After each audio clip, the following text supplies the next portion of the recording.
Oh, well, handsome. Ladies and gents, I'm on module A328. How do empires begin? Page 358. When bureaucratic power, China. China and empire up to the Qing destiny. The section introduces you to how long history of empire in China and to associate debates that resonate across the centuries. To the present, empire and central state in the long sweep of history. Terracotta warrior superimposed in front of the Great Wall. Across the second to the first millennium BCE, a common culture centering on ruling practices, core rituals and beliefs, notably Taoism and Confucianism, and artistic styles diffused across the northern plains of China. Around the fertile area, bisected by the lower reaches of the Yellow River. Do you like that? Around the fertile area. Is that where women in China got more pregnant? Next to the Yellow River. This was encouraged by the power and example of the largest feudal style states, such as Zhao. If I tried to read into that a bit deeper, I'd probably find a different direction than how I read it, but I've just got a narrow mind. Perverted narrow mind. While no one state emerged as fully dominant, the diffusion meant that a Chinese cultural sphere formed in this mainly Han Chinese occupied region. Well, it does sound like it could be.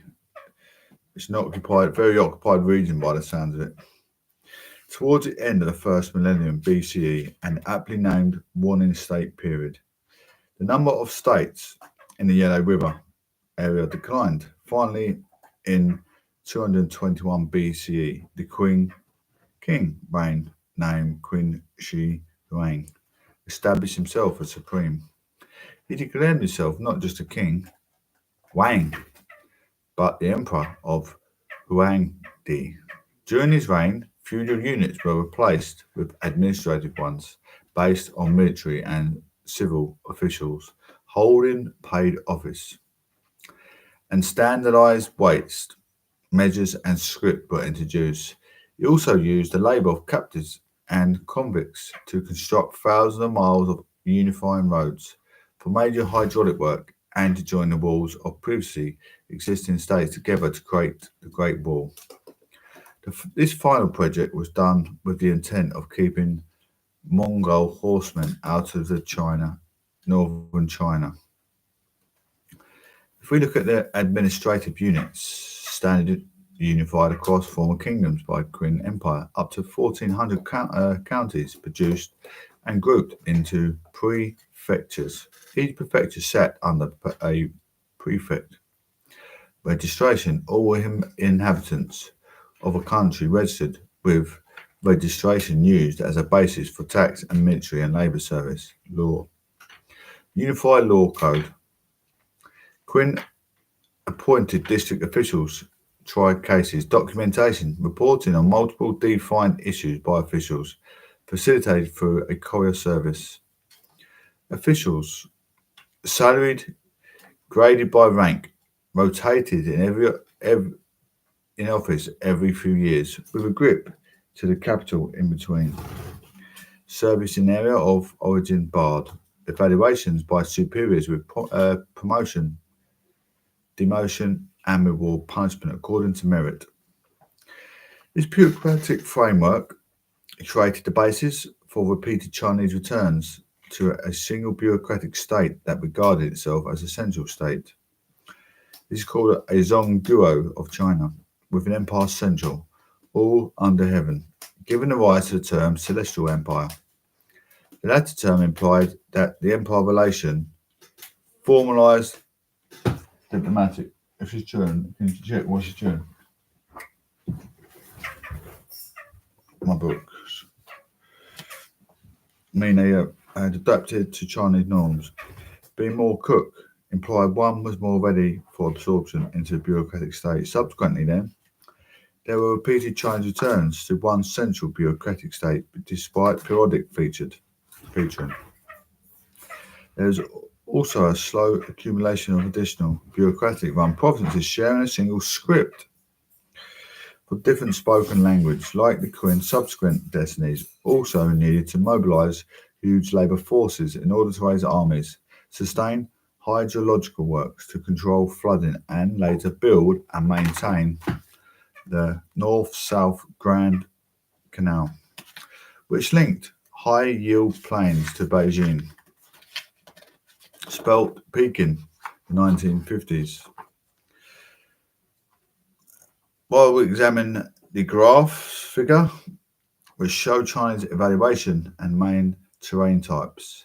These vary considerably given China's immersed geography, with the country running more than 3,000 miles from the northeast to the south, and more than 2,000 miles from the western to the eastern extremities.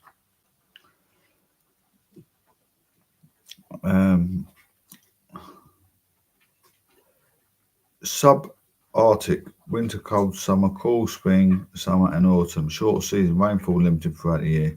Humid continental, cool summer, winter long cold, significant downfall, mild relief, most rainfall. Semi-arid, long cold, sprays rainfall, snow summer, brief, hot and with sparse rainfall. Humid continental, winter cold, snowy and brief summer. Warm and lengthy, the most significant rainfall. Arid desert, windy, brief and cool. Summer lengthy and very hot, hardly any rainfall throughout the year. That sounds nice, doesn't it?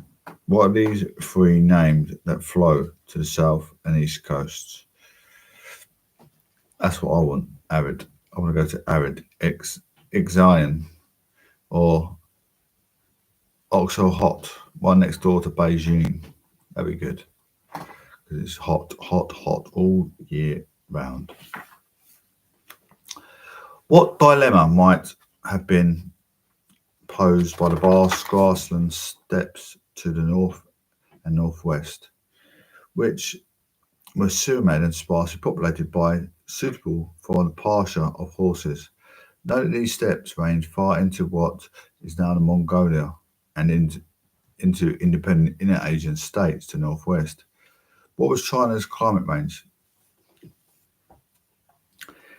An ethno-linguistic map would also show the population dominated by Han Chinese in the densely populated eastern parts, Mongolians in north, Turkic groups in the northwest, Tibetan Burman groups in much of the southwest. The three great rivers noted that above provided water to three great plains. Moreover, periodic flooding enhanced the land's fertility, creating food surpluses that could support dense populations. This helps to explain early dominance of states around the Yellow River and the desire of dominant states to control all these estates. Sentence. Where is she? She's just up there on the curtain. To all this another way, the CCS dominated by the Han Chinese diffused from the northern plains, and these could support dense crop planting initially of millet and wheat and populations. Under Qin and later Han control, this core expanded outwards, meanwhile to the north and west of the Great Wall. In the central Eurasian plains, a single ruler such as the Mongols, Genghis Khan and Chinggis Khan, as he was known in the 13th century, would periodically unite horse-mounted tribesmen, capture profit from the Silk Road, interlocking trade routes across inner Eurasia, then raid or invade China. For centuries, the grassland of north and west produced superior horses, meaning excluding horse warriors or securing horses from them were critical security needs of China.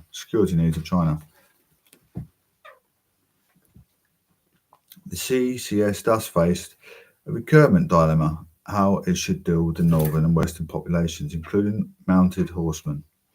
Its various strategies include negotiating with them, whaling them out, bribing them bribing them to stay away, and establishing trading relationship with the intent of securing horses in exchange for silk and other trade goods. When particularly strong, CCS might try to force some of the neighbours to become tributaries. Meanwhile, Queen Shi Huang set a template in some ways, a warning in others. If an empire failed to rule according to virtue, he could lose the mandate of heaven. He ignored the teachings of Confucius, who argued that rulers should seek virtue and the good of people. Instead, he followed extreme versions of legalists' arguments. These emphasized humanity's tumultuous nature and thus the need for any powerful center to rule by law and fear in service of his beliefs. Qin Shi Huang had some books burned and recalcitrant scholars executed. Ultimately, his extreme legalism contributed to Destiny's downfall as disaffected individuals joined enemies. The lesson, many subsequently argued, was that the ruler had to visibly maintain both power and a legalist authority, but also moral virtue. Further to this, the court was to act as a representative of the mediator with the spiritual realm, so sustaining a mandate of heaven to little of either authority or moral virtue invited rebellion. But enough of both might also create performance legitimacy from performing traditional roles and providing public goods. Goods available to all, such as peace, security, famine relief, and water, war and road management. So from 210 BCE, we have an expanding central CCS and periodically a single core state. Under the Han destiny, the latter soon reached the central area around the river Yangtze and brought some peoples to the west to their irrigation practices and adopted early ripened rice strains. They too become populous. By 1500s, the expanded core area held more than 100 million people. And by 1600, around 160 million. Madison Project Database 220 Robinson in 2021 with well-established systems of commerce. England's possessions then held under 6 million, France 80 million, and India 114 million, a large portion of whom were part of the world's next most populous empire, that of the Mughals. China thus developed a tradition that there should be a central kingdom, ruled by destiny claiming a mandate of heaven, but the bureaucracy selected on merit. Chinese scholars and statesmen also developed a conception of the CCS and its core culture as entities.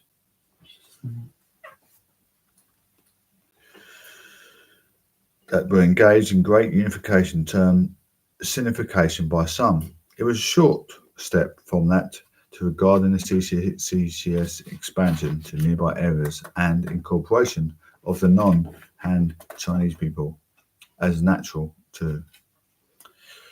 So, how much is this akin to state information in, say, early modern Europe? As destinies encourage a court-supported culture and language and absorbed new areas, how far, by contrast, was it like an empire where a dominant core ruled over peoples that remained distinct, with rules varying according to the people and area? The king's destiny, origin, and place in Chinese history. We are going to focus on one destiny, the queen, and its great queen state. So, who were they? They originated as rulers or part of the Chechens, later called the Manchus, and came from the colder, more forested areas in the far northwest beyond the Great Wall, also known as the Manchuria. By the time they conquered China, this area was variably touched by signification. The parts closest to the Great Wall greatly so. Those furthest away scarcely at all. So they were outsiders within their own culture and in matters of language, despite having long-standing CCS links. So how did the Queen fit into the chains of destiny who ruled the Zongguo, or central state? Pick up some of the destinies that were foreign, non-Han Chinese, and note how often foreign control. When using table, assume all destinies are Han Chinese unless the notes column says otherwise. How frequently was China significantly divided? Don't worry. How do you not need to remember all the destinies and details from the table? Use it as an overview of who was in power when and the aid memoir to refer back to. Shang multiples including dominant Western early Zhou, war in state period, Qin, Han, Tang, Yuan, Ming, Qin. I don't know who these are, but these people are. Han destiny consolidates control south of the Yangtze and spreads influence to the west and as far afield as northern Vietnam and Korea. This is called Confucianism, becomes a state-backed education system based on classics. Based on classics, Buddhism. Let's look at Yuan in 1271. Mongol destiny, it's Kublai Khan, a grandson of Genghis Khan, reunifies China in 1279 together with Mongolia. Get a bit of an insight what's going on there. The question is, are we happy about that? This made China not only an external empire, as divided by its dominion of groups not fully absorbed into the bureaucratically administered core, but also an internal empire. First, though, who were the Jurchens who took over after 1644, and how did the ruler become powerful enough to overthrow the 300-year-old Han Chinese Ming dynasty? The Jurchens of northeast China borderlands had originally been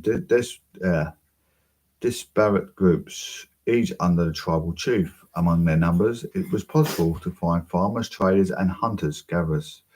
Some groups having close ties to China, and others very few. The closer a group was to the Great Wall, the greater its links to the CCS. Some Jurchens were appointed as regional military or official officers under various destinies. Before forming the Jin, 12th century BC, destiny in the north, which eventually fell to Mongol invaders. You might think of the Jurchens as like the barbarians who provided Rome with troops and settlers, only to partly Romanize and then overthrow and rule. Bits of the Western Roman Empire themselves. Narasha united Jurchens under this rule as the Jin Khan, organised them and their families into hereditary military administrative social units. The 8 banners, as he defeated and incorporated other chiefs, the banners were each supplied by a large bondsperson and a slave population, the latter providing farm labour that then increased wheat production. Naraka and championed the script for the language, so bureaucratic, military, economic, and identity. Imperial and magic reforms are crucial. These are categories that will occur throughout this unit. We're doing sweet. I'm going to put the washing out and I'm going to nip home. Well done.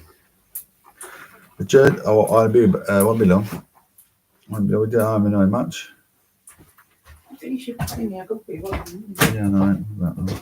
The Jurchens were renamed by Manchus, Naraka's successor, Hong Taji. They provided key captains and troops to the Ming, and horses, furs, and ginseng throughout trade, while also changing them into Han Chinese settled area just northwest of the Great Wall. Today, lying in Providence in 1625, they moved their capital into the disputed areas to Mukden, today's Shenyang. They then used Chinese-style examinations and bureaucracy in the newly conquered areas, essentially becoming a shadow version of Chinese empire.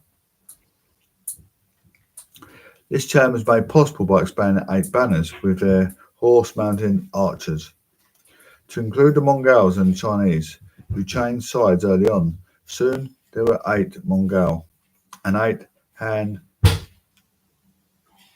martial added to the original 8 of Jurchen banners. By the conquest of China in 1644, these totaled around 200,000, with 120,000, 150,000 of them, 500,000, were dependents involved in occupying and garrisoning China.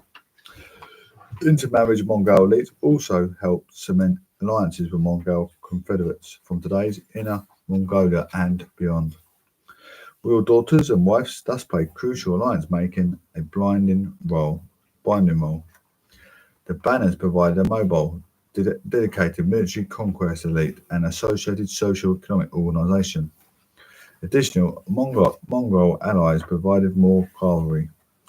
The Manchus boosted their artillery by employing former Ming Chinese experts.